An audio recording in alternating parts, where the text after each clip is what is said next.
تو وہ تب سے وہ میری والدہ لے کے دیا کرتی تھی، اور ہمیں تب سے یہ شوق ہے. پھر گھر کا ماحول ایسا تھا کہ میری والدہ جو ہیں وہ خود بہت زیادہ ذوق رکھتی تھیں، اور یہ ہے کہ گھر میں اچھا خاصا ذخیرہ تھا کتابوں کا، والد صاحب کا بھی تھا، اور مذہبی کتابیں بھی تھیں ساری. تو اس لیے یہ شوق اور یہ ذوق جو ہے یہ کچھ یہ ہے کہ والدین کی طرف سے بھی ہے، اور پھر وہ پالش ہوتا گیا وقت کے ساتھ ساتھ. تو جو آپ نے یہ سوال کیا تھا کہ کب لکھا پہلا افسانہ، کہانیاں تو جیسے کہ میں نے بتایا بچوں کے رسالے میں لکھا ہی کرتا تھا، لیکن پہلا افسانہ جسے میں کہوں وہ میں نے فرسٹ ایئر میں، جب میں کالج کے پہلے سال میں تھا تو تب لکھا تھا. اچھا، ہم، تو ابھی آپ نے ذکر کیا جنگو بھوتوں اور شہزادیوں کی کہانیوں میں، تو کبھی دل کیا کہ کوئی ان میں سے ایک شہزادی کہانی سے نکل کر آ جائے؟ ہاں، وہ تو پھر یہ ہے نا کہ میٹرک کے بعد جب ہم کالج میں جاتے ہیں تو وہ زندگی وہ خاص طور پہ پاکستان کا جو ماحول ہوتا ہے ہمارا، تو اس میں پھر یہ ہے کہ میرے جیسا ایک خواب دیکھنے والا، کہانیاں لکھنے والا، وہ ہمارے لیے وہ زمانہ جو ہے وہ بڑا ہی خوابناک سا ہوتا ہے. کہ وہ جب کالج جاتے ہیں تو وہ سفید، ہمارے ہاں کالج کی لڑکیوں کا جو لباس ہے وہ سفید شلوار قمیض ہوا کرتا تھا. جی، تو وہ ایک بڑا ہی خوشکن نظارہ ہوا کرتا تھا جب لڑکیاں اپنا کالج کے یونیفارم میں کالج آتی تھیں، اور اس طرح. تو وہ ایک بڑا جھجک اور بڑا شرمیلا پن بھی ہوتا تھا اس زمانے میں. اصل میں میرا یہ سوال پوچھنے کی ایک وجہ ہے، اور وہ وجہ یہ ہے کہ میں نے آپ کا جو پہلا افسانہ پڑھا تھا وہ لڑکی کی محبت کے معاملے کو اگر رومان لیا جائے اس وقت، تو میں اس حوالے سے کہہ رہا ہوں. تو دراصل تو ابن صفی، نسیم حجازی یا شفیق الرحمان جو ہیں، کیونکہ ان کی شخصیت کے اندر رومان تھا، اس لیے ان کے ناولوں میں بھی وہ سب جو ہے وہ ان کی تحریروں میں نظر آتا تھا. اگرچہ نسیم حجازی تاریخی اسلامی ناول لکھتے تھے اور ابن صفی جاسوسی ناول لکھتے تھے. شفیق الرحمان جو ہیں وہ عام طور پہ مزاح نگار کے طور پہ مشہور ہیں، لیکن ان کے بہت سے افسانے جو ہیں وہ اس حوالے سے یعنی رومانٹک تھے. تو شاید یہ ایک وجہ رہی ہو کہ میں، کیونکہ اس کچی عمر میں ان لوگوں کو میں نے پڑھا، شاید یہ وجہ بھی رہی ہو کہ میرے ہاں بھی جب میں نے ابتدا کی افسانوں کی تو میں اسی طرف میں آیا، اور میں نے پہلے افسانے جو جتنے بھی ہیں وہ سارے تقریباً رومانی ہی تھے. یا اس کی ایک اور وجہ یہ ہو سکتی ہے کہ میرا بچپن یا میرا لڑکپن کالج میں بھی، اس کے بعد بھی وہ یعنی کہ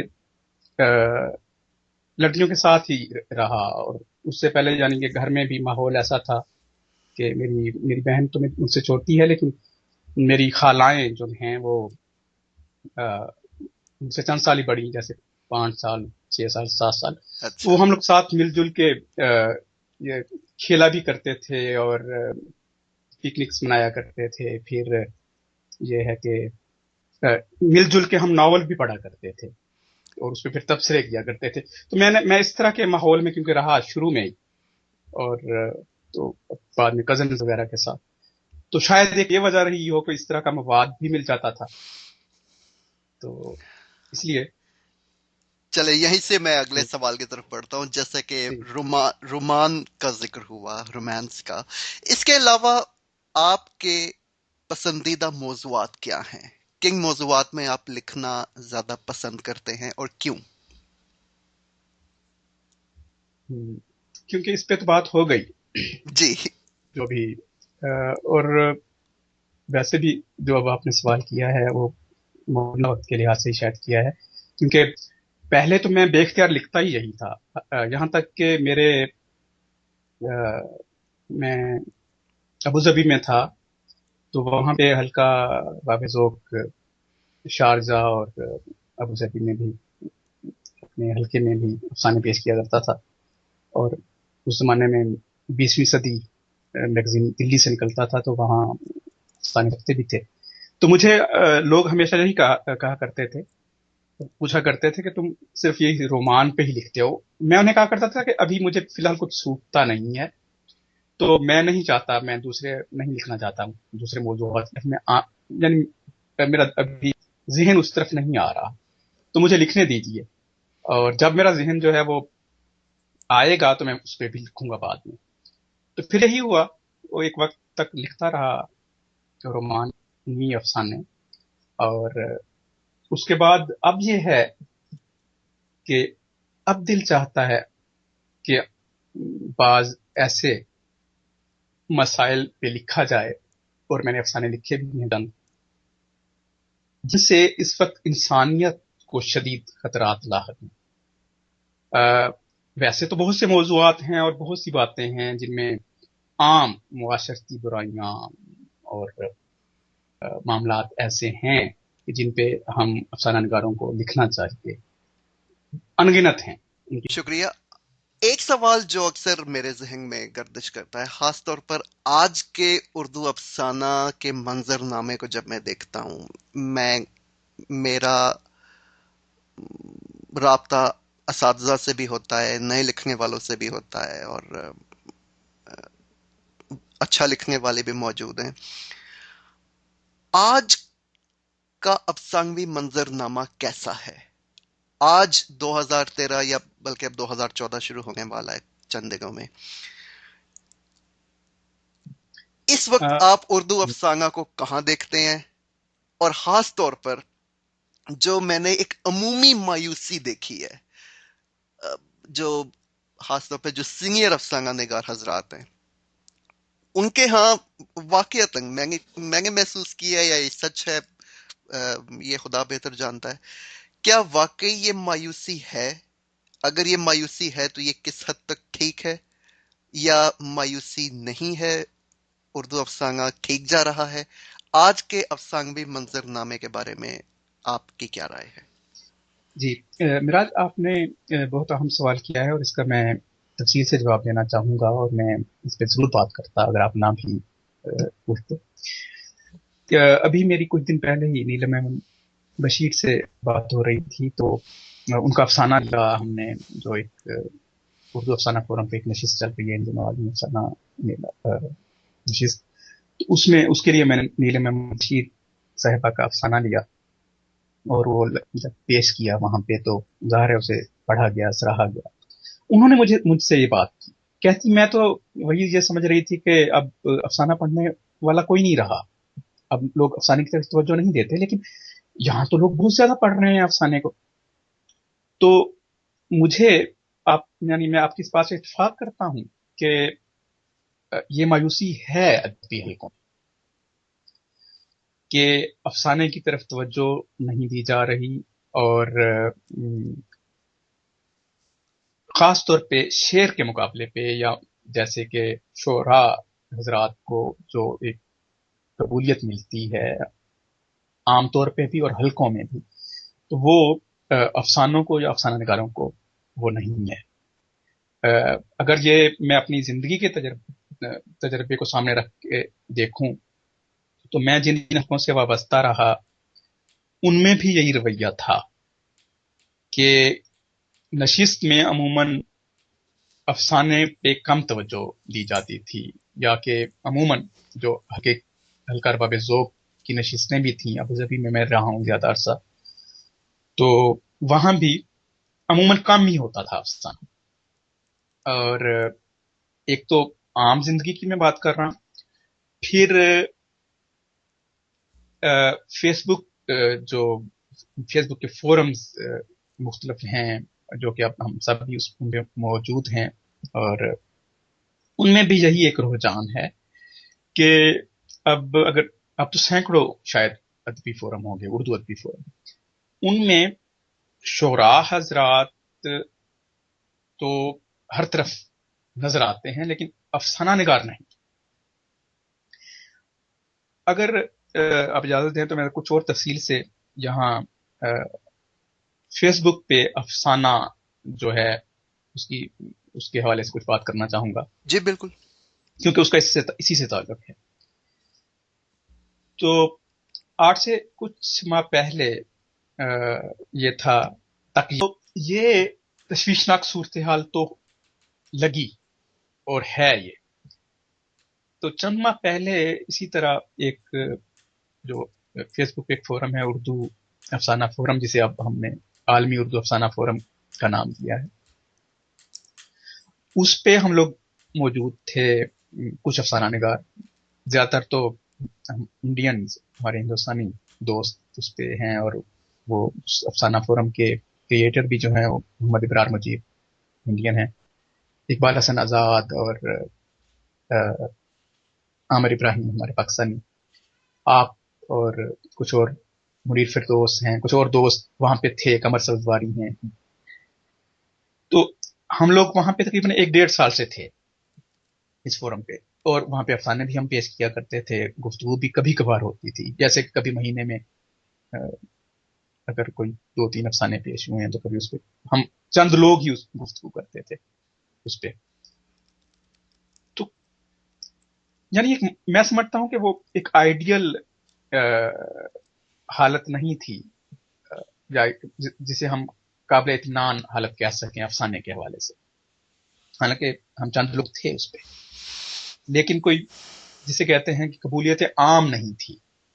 ہم نے یہ محسوس کیا کہ اسے زیادہ سے زیادہ لوگوں تک جانا چاہیے. آپ کو یاد ہوگا اس سے پہلے بھی ایک شاید 1.5 سال ہو گئے، 2 سال ہو گئے، ہم نے ایک آپ ہی کی کہنے پہ آپ ہی کی تحریک پہ ایک افسانہ میلہ رکھا تھا، اور آپ کو یاد ہوگا کہ وہ جس حلقے تک وہ گیا تھا تو کافی لوگوں نے اس میں حصہ لیا تھا. آپ کو یاد ہوگا، میرا خیال ہے اس وقت شاید 100 کے قریب یا 200 کے قریب لوگ تو تھے جو جنہوں نے کہ افسانے پڑھے یا ان پہ رائے دی. لیکن پھر یہ ہوا کہ وہ سلسلہ منقطع ہو گیا، اور وہ اس حد تک پھیل بھی نہیں سکا جو کہ ہم چاہ رہے تھے. اسی کو ہم نے اب 6 ماہ پہلے دوبارہ سے فیس بک کے اس فورم پہ شروع کیا، اور ایک عالمی افسانہ میلہ کے نام سے ایک ایونٹ منعقد کیا، اور اس کے نتیجے میں حیرت انگیز طور پہ ہمیں فیڈ بیک آیا. ایک تو یہ ہے کہ اس میں تقریباً 100 افسانہ نگاروں نے اپنے افسانے پیش کیے، اور یہ بہت بڑی بات ہے کہ وہ 15 دن میں 2 ہفتے میں اس افسانہ میلہ میں اتنے افسانے پیش ہوئے. اور جی تو اس افسانہ میلہ میں جیسے کہ میں نے بتایا 100 کے قریب افسانہ نگاروں نے اپنے افسانے بھی پیش کیے، اور اس میں قارئین کی بھی اچھی خاصی تعداد تھی، اور سینکڑوں میں. اور ہمیں پہلی بار یہ احساس ہوا کہ یہ جو ایک ہم لوگ طے کیے بیٹھے تھے یا سمجھے بیٹھے تھے کہ اردو افسانے کی طرف کسی کی توجہ نہیں ہے، یا لوگ اب طویل نثری تحریریں نہیں پڑھتے، تو جی یہ جو ہے یہ درست نہیں ہے، بلکہ عام قاری بھی پڑھنا چاہتا ہے، اور افسانہ لکھنے والے بھی موجود ہیں، انہیں کوئی مناسب پلیٹ فارم نہیں ہے، خاص طور پہ عالمی سطح پہ کوئی ایسا پلیٹ فارم نہیں ہے ان کے پاس کہ وہ جس پہ آئیں اور ایک دوسرے کو بھی جانیں، سب افسانہ نگار دنیا بھر کے، اور اپنے افسانے بھی پیش کریں. ویسے تو ہر کوئی اپنے اپنے حلقوں میں افسانے پیش بھی کرتا ہے، مختلف رسائل میں بھی چھپتے ہیں محدود حلقوں میں، لیکن عالمی سطح پہ جیسے کہ اب جدید ٹیکنالوجی کو دیکھتے ہوئے اسے استعمال کرتے ہوئے، جیسے انٹرنیٹ پہ یا کہیں اس طرح، سب لوگ ایک جگہ پہ نہیں ہیں. تو جی، تو یہ جو ہے افسانہ میلہ جو ہوا تھا 8 سے چند ماہ پہلے، اس میں بہت سے دنیا بھر سے افسانہ نگار جو ہیں وہ اس میں ایک جگہ پہ اکٹھے ہوئے. یعنی کہ اب دیکھیں کہ ہندوستان سے میرا خیال ہے قریباً 30-40 بہت اچھے افسانہ نگار جو ہیں وہ اس میں شامل ہوئے، جن میں کہ صف اول کے لکھنے والے اگر جی میں نام گنواؤں گا تو وہ طویل فہرست ہو جائے گی، لیکن ان میں یہ ہے کہ یونیورسٹی کے اساتذہ، اور اس میں اور بھی معروف افسانہ نگار جو کہ پچھلے 30-40 سال سے مختلف ادبی رسالوں میں چھپ رہے ہیں وہ بھی اس میں شامل ہوئے. اسی طرح پاکستان سے صف اول کے لکھنے والے جو ہیں وہ شامل ہوئے. پھر امریکہ سے شامل ہوئے. اور اسی طرح جو اس کے بعد اب جو نشست ہو رہی ہے ابھی حال ہی میں دسمبر میں 15 دسمبر سے اب تک چل رہی ہے, اس میں بھی مزید ایسے چھپے ہوئے بعض بڑے نام ہمارے سامنے آئے کہ جو ہم نہیں جانتے تھے جنہیں, جیسے فرانس سے بھی کچھ لوگ شامل ہوئے ہیں اور کینیڈا سے. وہ اپنی جگہ پہ حالانکہ ان کی کتابیں بھی چھپی ہوئی ہیں, 5 ان کے افسانوی مجموعے بھی آج. اس وقت جیسا کہ آپ بھی میں بھی اور ہم سب دیکھ رہے ہیں کہ ٹیکنالوجی, خاص طور پہ جو انٹرنیٹ کی ٹیکنالوجی ہے وہ بہت زیادہ ترقی کر چکی ہے. آج کا جو قاری ہے, اور یہ ایک ایسی بات ہے جو کہ میں نے کئی فورمز پر اٹھائی, کئی ادبی شخصیات سے اس بارے میں بات ہوئی اور ان کی طرف سے ملے جلے جوابات مجھے موصول ہوئے. ایک آپ سے میں یہ سوال کرنا چاہوں گا سب سے پہلے کہ آج کا جو قاری ہے وہ کتاب پڑھتا ہے یا نہیں پڑھتا؟ کیونکہ آج کے قاری کے پاس فیس بک بھی ہے, آئی فون بھی ہے, اس کے پاس ظاہر سیل فون موجود ہے, لیپ ٹاپ موجود ہے, وہ ٹیکنالوجی کو زیادہ استعمال کرتا ہے. آج کے قاری اور آج کی زندگی جس طرح تیز ہے, لوگوں کے پاس کتاب پڑھنے کی فرصت نہیں ہے, اور کتاب پڑھنے کا رجحان میں جہاں ذاتی طور پر بات کروں کم دیکھ رہا ہوں. کیا یہ بات درست ہے؟ اور اگر یہ بات درست ہے تو کیا ہمیں اس کے متبادل کے بارے میں کچھ سوچنا چاہیے تاکہ وہ قاری جو کتاب سے دور ہو چکے ہیں یا جو اتنا وقت نہیں نکال سکتے یا ان کی دلچسپی نہیں باقی رہی کتاب میں, ان کو افسانے کی طرف کیسے لایا جائے؟ اس بارے میں چاہوں گا کہ آپ مختصر سی بات کریں. جی, اس میں یہاں دو باتیں ہیں.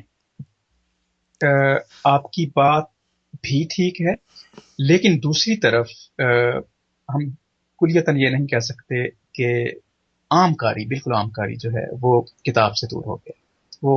وہ اس لیے, پہلی بات تو یہ ہے کہ میں اس طرف آؤں گا جو آپ نے یہ کہی کہ جدید عہد میں ہم افسانے کو کس طرح سے پروموٹ کر عام لوگوں سکتے ہیں. تک پہنچائیں کہ وہ انہیں دلچسپ لگے اور ان کے لیے آسان ہو اسے پڑھنا. جی, جیسے کہ کتاب خریدنا عموماً ہر ایک کے بس میں نہیں ہے, لیکن اس وقت انٹرنیٹ تقریباً ہر ایک کی دسترس میں ہے, اور لوگ جو ہیں وہ اس پہ, کیونکہ یہ جدید میڈیم ہے تو اس کو استعمال بھی کر رہے ہیں. تو اس بات سے تو میں پوری طرح نہ صرف اتفاق کرتا ہوں بلکہ میں خود اس کی پروموشن کے لیے کام بھی کر رہا ہوں, جیسا کہ آپ جانتے ہیں, اور آپ سب لوگوں کے ساتھ مزید بھی کام کرنا چاہتا ہوں آگے بھی. جیسے کہ یہی فیس بک کے فورم سے ہم لوگ افسانہ نگاروں کو پہلے ایک جگہ پہ اکٹھا کر رہے ہیں پوری دنیا سے, اور پھر ہماری کوشش ہے کہ ویب سائٹس پہ, مختلف ویب سائٹس پہ بھی جو افسانہ نگار ہیں ان کے افسانے لگائے جائیں, بالکل اسی طرح سے جس طرح بہت سی ویب سائٹس کے اوپر شعراء حضرات جو ہیں, اب سینکڑوں کی تعداد میں بات میں دیکھتا ہوں وہ لسٹ بنی ہوتی ہے شعراء کی, اس میں پرانے بھی اور نئے بھی, کہ ان کی غزلیات اور ان کا سب کلام جو ہے وہ موجود ہوتا ہے, لیکن افسانہ نگاروں کا اس پیمانے پہ نہیں ہے, چند ایک کا ہوگا. تو پہلی بات تو میں یہ جو ہے بالکل اس سے اتفاق کرتا ہوں کہ ہمیں اس سمت میں کام کرنا چاہیے اور تیزی سے کرنا چاہیے, اور وہ ہم کر رہے ہیں اور کریں گے آگے بھی. جی, لیکن اس کے ساتھ ساتھ میں یہ بھی بتاتا چلوں کہ ایک حلقہ بہرحال اب بھی موجود ہے پاکستان میں جو کہ کتاب پڑھتا ہے. اب یہاں پہ پھر یہ بات آ جائے گی کہ لوگ عموماً یہ کہہ دیتے ہیں کہ وہ ڈائجسٹ پڑھنے والے جو ہیں وہ تو, یا ڈائجسٹ پہ چھپنے والی کہانیاں جو ہیں وہ تو ادبی کہانیاں نہیں ہوتی. یہ موضوع بہت طویل ہے, لیکن ڈائجسٹ اب بھی ہزاروں کی تعداد میں چھپتے ہیں اور انہیں پڑھتے بھی ہیں لوگ. اور مزے کی بات یہ ہے کہ وہ ظاہر ہے کہ خرید کے پڑھتے ہیں. اس میں کئی کئی کئی عوامل ہیں. گھروں میں خواتین بھی جیسے کہ ڈائجسٹ پڑھنے کی شوقین ہوتی ہیں، تو اس لیے وہ شاید یہ بھی ایک وجہ ہے کہ اگر، اب مجھے آج کل نہیں پتا قیمت کیا ہوتی ہے، اگر 100 روپے میں ایک ڈائجسٹ ملتا ہے اور اس میں 20 کہانیاں ہیں، تو وہ کسی کے لیے بھی ایک ہفتہ اگر کوئی گھر میں ہے اور وہ پڑھنے کا شوقین ہے تو ایک ہفتہ بڑا اچھا گزر جائے گا اس کا. ایک ہفتہ یا ایک ماہ لوگ عموماً اس لیے لیتے ہیں کہ چلے یہ میں 1-2 ڈائجسٹ لے لوں گا اور یہ پڑھتا رہوں گا. یعنی کہ یہ ہم نہیں کہہ سکتے کہ کاری نہیں ہے، کاری اب بھی ہے. اور یہ دونوں باتیں ہیں ساتھ ساتھ. ہاں یہ بات ٹھیک ہے کہ جو خالصتاً ادبی قسم کی کتابیں ہیں ان کو پڑھنے والا قاری کم ہے یا وہ مخصوص حلقوں میں ہے، اور اس کی وجہ جو ہے وہ خود ہمارے ادبی حلقے ہیں.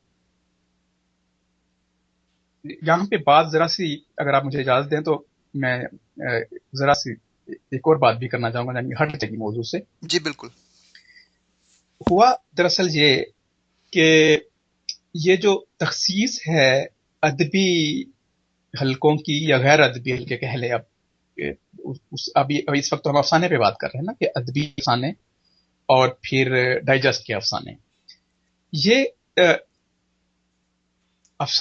جدید اردو افسانے کے آغاز میں یہ کوئی تخصیص نہیں تھی. سب ہی لکھنے والے جو ہیں جن میں اگر منٹو اور 1930-40 کے زمانے کے اور دیگر افسانہ نگار جو ہیں ان کو بھی شامل کیجئے، کرشن چندر، عصمت چغتائی اور بڑے نام ہیں سب، غلام عباس، یا نثار حسین نے بھی لکھنے شروع کیے، احمد بن قاسمی نے لکھنے شروع کیے اسی زمانے میں. یہ سب لوگ جو ہیں یہ جن رسائل میں چھپا کرتے تھے وہ کمرشل ہی ہوا کرتے تھے. یعنی ٹھیک ہے وہ ڈائجسٹ کی طرح ان کی شکل نہیں ہوتی تھی، لیکن وہ ہوتے تو کمرشل تھے، کمرشل بنیادوں پہ نکلتے تھے، ان میں اشتہارات بھی ہوتے تھے. اور پھر اس زمانے میں بہت سے لکھاری ہمارے افسانہ نگار جو ہیں یہ باقاعدہ فلموں کے لیے بھی لکھتے تھے، ریڈیو کے لیے لکھتے تھے، یعنی معاوضہ لیتے تھے، جس میں منٹو سب سے آگے ہیں. منٹو اس کے حامی تھے کہ کمرشل بنیادوں پہ بھی لکھنا چاہیے. تو اس زمانے کا جو قاری ہے اس کے سامنے ایک ہی قسم کا مواد ہوتا تھا پڑھنے کے لیے، اس میں کوئی تخصیص نہیں تھی کہ یہ ادبی ہے یہ ادبی نہیں ہے. سب ان کے سامنے کہانیاں ہوتی تھی. ہاں اور یہ لوگ تراجم بھی کرتے تھے، منٹو نے بھی تراجم کیے ہیں افسانوں کے شروع میں اپنے اور بھی لوگوں نے کیے ہیں. تو یہ تخصیص دراصل بعد میں ہوئی ہے 1960 کے اوائل میں، جب یہ ہوا کہ علامتی کہانی جو ہے وہ لکھی جانے لگی، اور ہمارے ادبی حلقوں میں یہ ہوا کہ نئے نئے تجربے کرنے کے شوق میں یہ نہیں کہتا کہ وہ نہیں کرنے چاہیے تھے، لیکن بہرحال وہ اس میں یہ ہوا کہ علامتی اور تجریدی کہانی جو ہے اس کی طرف زیادہ توجہ ہو گئی ہمارے لکھنے والوں کی، یعنی کہ ادبی حلقوں میں، جس کی وجہ سے عام قاری جو ہے وہ افسانے سے دور ہو گیا 1960 کے اوائل میں. اچھا. میں نے اس پہ خاص طور پہ بہت ریسرچ کی ہے کہ کیا وجہ ہے کہ عام قاری جو ہے وہ خالصتاً ادبی کتابیں نہیں پڑھتا. یعنی کہ آج کے زمانے میں، اس زمانے کو لے لیں 1980-90 اور اس کے بعد یہ دہائی جو اس صدی میں چل رہی ہے، تو میں نے یہی پایا کہ اس زمانے میں یہ جو ہے لکیر کھینچ دی گئی. دوسری طرف ابن صفی نے 1950 میں جاسوسی ناول لکھنے شروع کیے، اور بھی کچھ لوگوں نے ہاں ڈائجسٹ بھی پھر آئے 1960 ہی کے زمانے میں، مختلف ڈائجسٹ بھی نکلنے شروع ہوئے، کیونکہ ان میں عام فہم کہانیاں چھپتی تھیں اسی طرح کی جس طرح کی منٹو اور منٹو سے پہلے یا منٹو کے ساتھی دوسرے لکھتے تھے 1930 اور 40 کے زمانے میں. تو یہ کہانیاں جو ہیں یہ تو عوامی حلقوں میں مقبول ہی رہی، جیسے کہ ابن صفی کی میں نے مثال دی. اب ابن صفی اچھا خاصا ادبی پس منظر رکھتے ہیں، وہ بہت اچھے شاعر بھی تھے، اور وہ انہوں نے جو آغاز ہے وہ انہوں نے افسانے بھی لکھے تھے. وہ پھر بعد میں اس طرف آئے ہیں جاسوسی ناول نگاری کی طرف. ادبی حلقوں نے یہ کیا کہ پتہ نہیں انہیں کیا خطرہ تھا ان لوگوں سے، ڈائجسٹ والوں سے یا ابن صفی